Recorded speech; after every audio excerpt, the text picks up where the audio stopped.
السلام عليكم. اليوم 6/10 عندنا فسائل جاي نشتعنا الحجي ابو حسين ابن العم العزيز جاي يشتعدين. هاي اخر وحده شلعنا 3 الله يساعده. واليوم حار، اليوم 105 يعني فرنايت، ما عرفت تطلع قد يمكن بالاربعينات.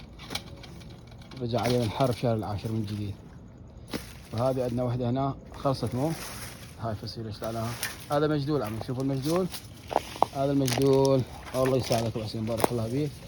وهاي الحمل مالتنا ضال نحو بي هذا لحد الان شوفوا لحد شهر. وديش الفسيله الثانيه، هاي الفسيله كلش ما شاء الله شوفوها عملاقه الفسيله. طبعا هي هاي النخله كلها في شكل حمل غريب عجيب. يعني انا اضرب بمثل دائما اقول شبشاب البصره القديم القوي كانت الوحده ايش كبرها. وهذا المجدول بالفسائل لا تحجون به 25-30 فسيله يطلع. طبعا شلعناها من جوا قسم قصيناه ذبيناه ما كنا نعرف وين نوديه. هسه اكو ناس يردوه. هذه قاصها انا كلها من الاساس قاصه كلش. قد شويه جماره رجعت كما كانت، غير اللي هسه بدا يطلع فوق يطلع فوق النخل. شوفوا يعني هاي وحده هنا، هاي وحده منها، هاي وحده هنا منها من الجهه الثانيه همينه. هاي وحده هناك طالعه شوفوها كلن هيجي. هذه النخله شوفوها هسه، هاي النخله الحامله. شوف الفسائل اللي طلعن بيها فوق. هاي وحده هنا، هاي وحده هنا، هاي وحده هنا.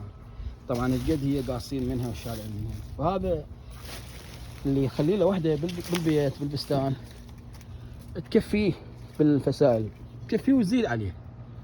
يعني يقدر يستفيد منها ماديا، يبيع من عندها، يقدر مثلا يكثر بها بالحديقه مالته، لانه بالفسائل يعني شيء غريب عجيب.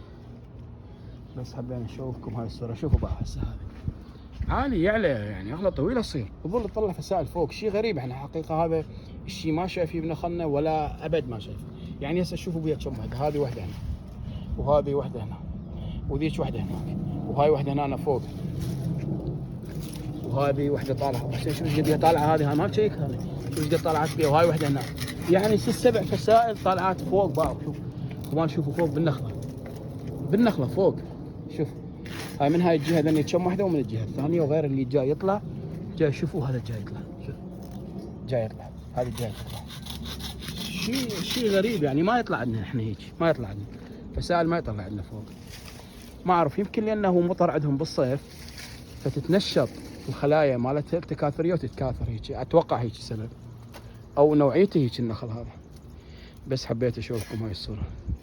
مع السلامه.